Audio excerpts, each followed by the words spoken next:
Hello, welcome to my channel. Today I'm going to cook something that we've cooked many times in the car, but this time I'm going to cook it a little differently, and it's Dal Baht. One of the easiest, tastiest, yet reasonably healthy things you can cook, and it doesn't take that many ingredients and it's quite easy to do. So come on back and then we'll give it a whirl.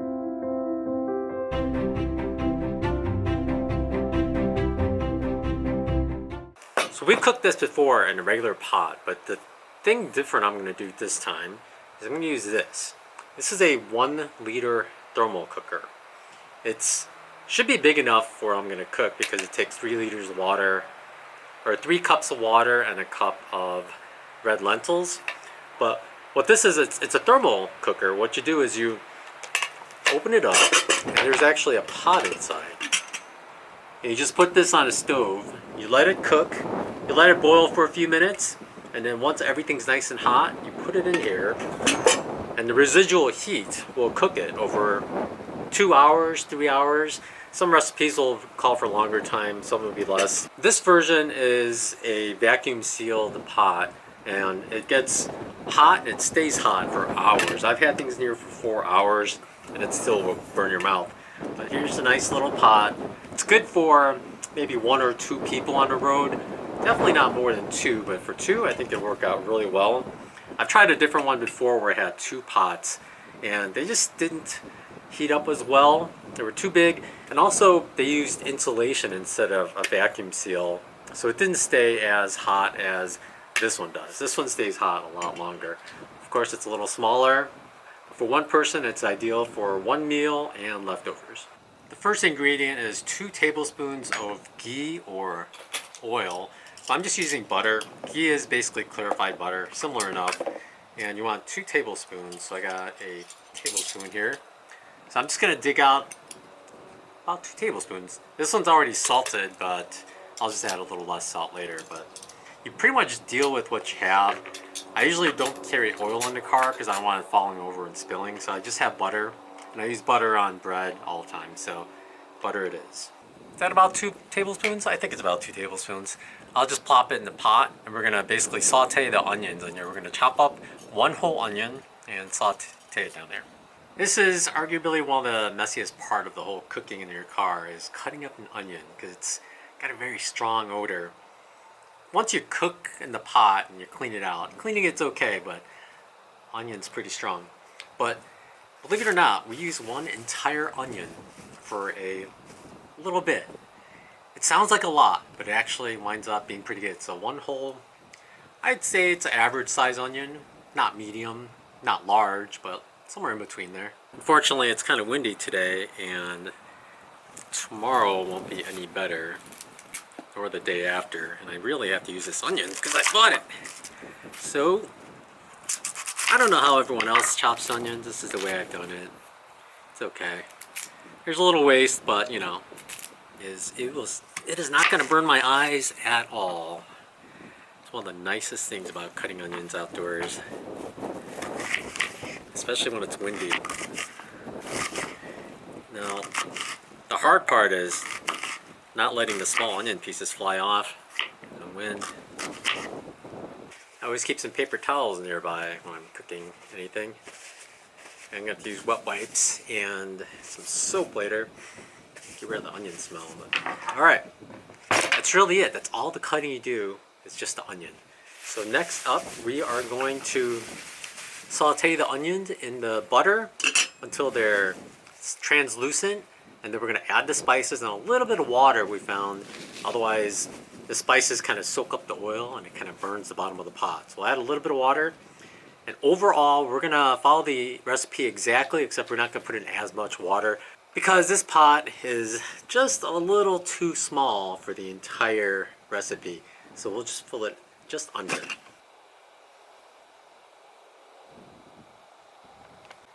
That's my windscreen. I just used the box that holds the stove and I just kind of wrap it around. The corner kind of leaks some air, but does the job well enough. And this pot is not the biggest, so it's going to sit right up there, just barely. And I'm going to just saute the onions until it's translucent, like I said, and then we'll add in the spices. Alright, It's just a little butane stove. I actually need to get some gloves because this pot's going to get hot.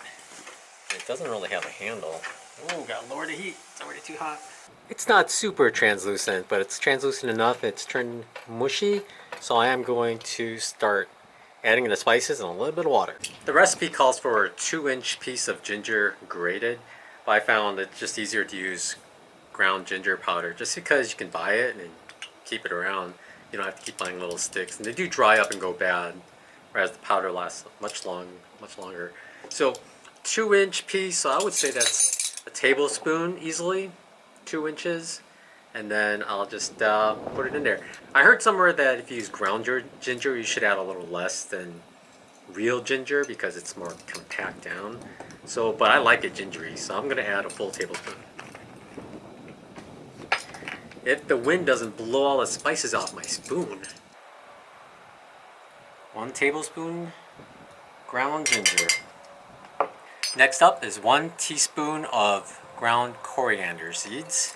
I do like these metal spoons. I've had these at my last house and I just had them in storage. So I dug them up because they're narrow and they fit right in. So 1 teaspoon. Next, it's a half spoon of turmeric, or half teaspoon, not a half spoon. We found that we like to add extra, so I will go for a whole teaspoon.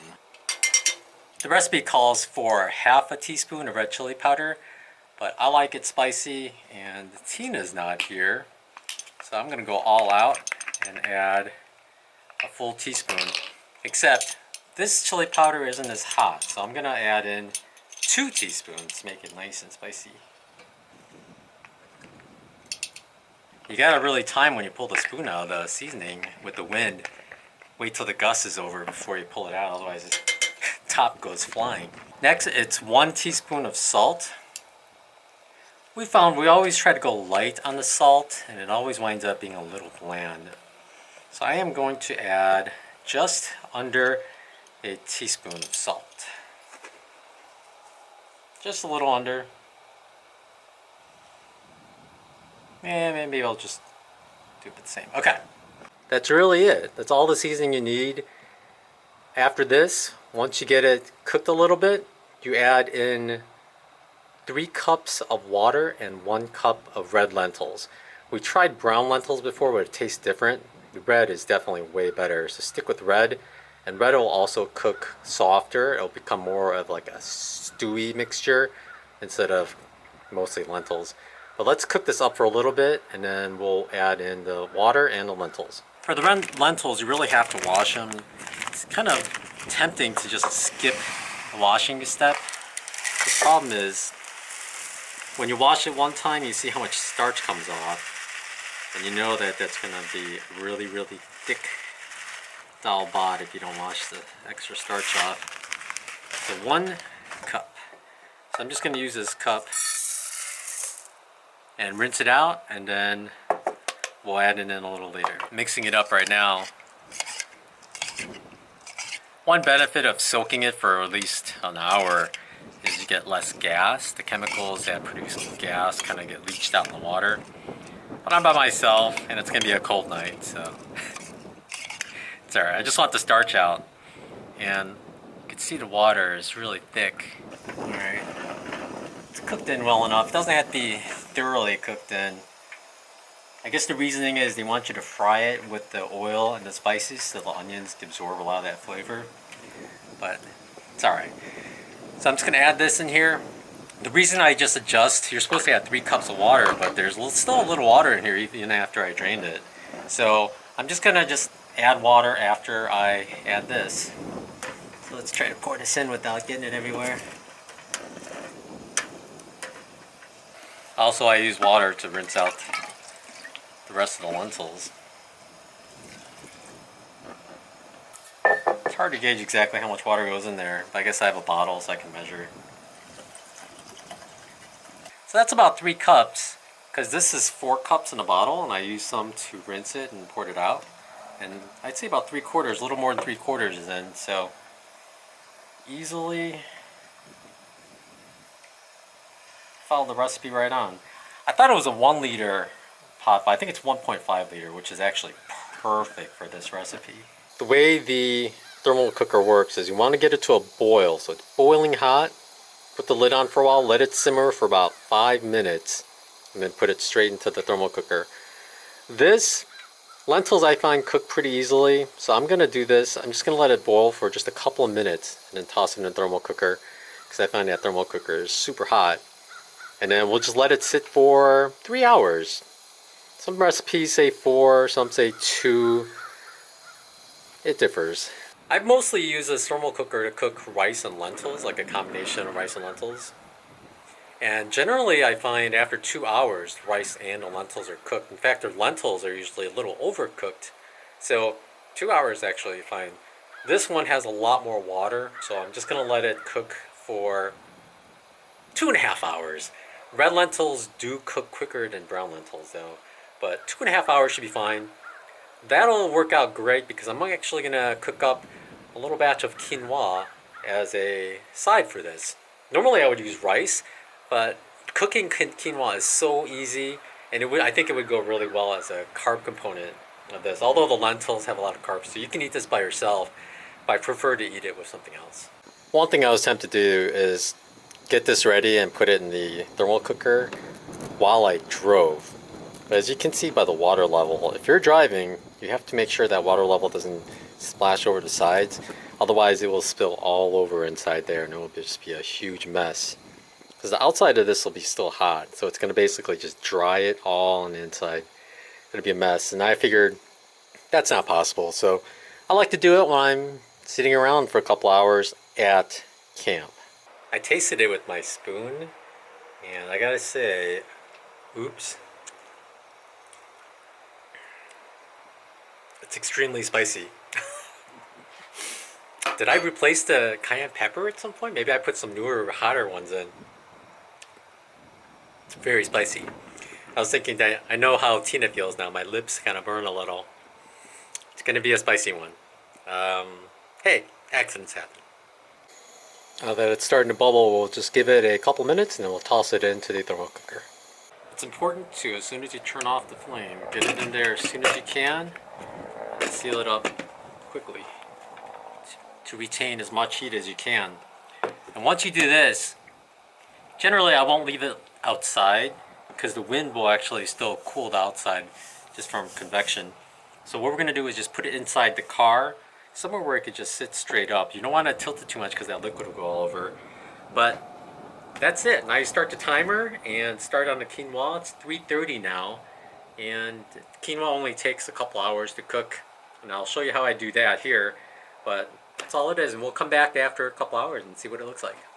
To cook quinoa, it's basically thermal cooking as well. I use one of these thermos cups.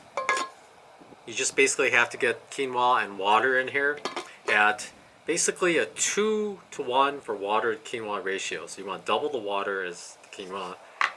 And it really helps to buy pre-washed quinoa. Not too many places have them. It's really odd. But down here in Florida, Publix has a whole bunch of different types. But it really helps to get pre-washed because then you don't have to bother rinsing it. And straining it is horrible because they're so tiny. And what I do is I pour a little bit of hot water in here. I close it up, swish it around, open it up, pour it into my cup so I can make tea with that water. It's just clean water right now. Then what I'll do is I'll pour the quinoa in there, and then I'll pour the hot water in there, up to a certain amount. 2-to-1 ratio again with water to quinoa, but I just kind of eyeball it. It seems to work out. There's a pretty good tolerance of how much you add. But then you just pour the hot water in there, seal it up, and wait 2 hours. It's always 2 hours, right? But this one, the key is you gotta get the hot water first to heat up the inside, because normally it'll be like, it's pretty cold right now because it's been sitting in the car in the shade.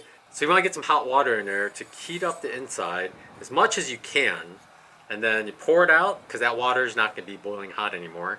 And you add quinoa and you add more water, seal it up, and that's it. Pretty easy. This has actually been my go-to meal for a lot. I just make quinoa in here, and I open a can of tuna or a little packet of Spam, and I eat some of that, put some of it in there, mix it up and eat it. A little bit of salt, and it's actually quite delicious. The way to go.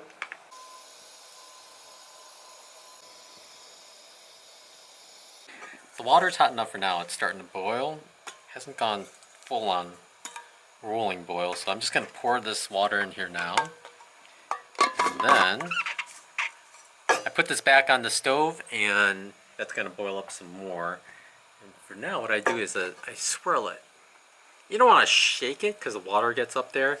And when you shake it, it actually like builds up pressure from the heat and the agitation. So when you unscrew it, it like pops. So I just swirl it. And check the water. Keep swirling it. The longer it stays in here, the hotter all the metal inside of it's going to be. So some people say leave it in there for a couple minutes, but I find just like a minute is fine. Let's check the water.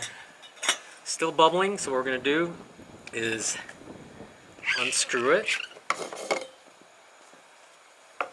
Pour this water into my coffee cup because I'm going to make tea with it. And I just add quinoa. I just eyeball it now. That's good enough. Turn off the water. Fill it up. And I go to the fill line inside. No, there's not that much quinoa left. Let's just do the whole. Yeah, there's only a tiny bit left. So get rid of the bag. I do have another bag. Always ready. You just want to swirl it enough so everything's wet. And then pop this guy on as soon as you can. This has a nice little handle, so it helps you keep it upright. Got this at, I believe at Walmart. Cheap. Pretty small, but does the job for one serving. Now I put this away, and this should be done about the same time the Dal Baht is.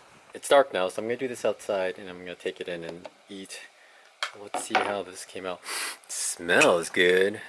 There's condensation all along the rim. Ooh, looks good. It'll settle while it's in there, so there it is. Ooh, the steam's coming off. That's Dal Baht for you. I think I did add a little more water than I should have. That was a 1 liter pot, but it's 1.5. Let's give it a shot here. See how it goes. Everything's well cooked. Everything's seasoned just right, but it's a little spicier than I was hoping for.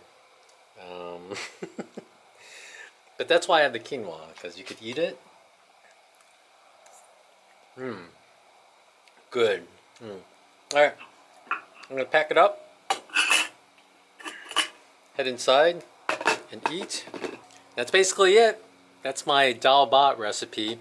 I got it online. I'll post a recipe, like the ingredients and everything, down in the description. One thing I did forget was garlic. I didn't buy any garlic, so I didn't have any garlic to put in there, but that's how it goes sometimes. Thanks for watching, and you all take care, and I'll take a little quick picture of the quinoa that I cooked up and show you how it looks as well. But thanks for watching, everyone, and you all have a good night. Here's the quinoa. I just unscrewed it. Let's see what it looks like when I open it up. That's pretty much it. It'll always just kind of expand and fill it up. When I put it in, it was much lower. Quinoa is tiny, but you can tell it's cooked when all the shells are open. And that's what it is. I'm going to spoon some of this Dal Baht on top and just eat it and keep spooning it as I go. That's dinner.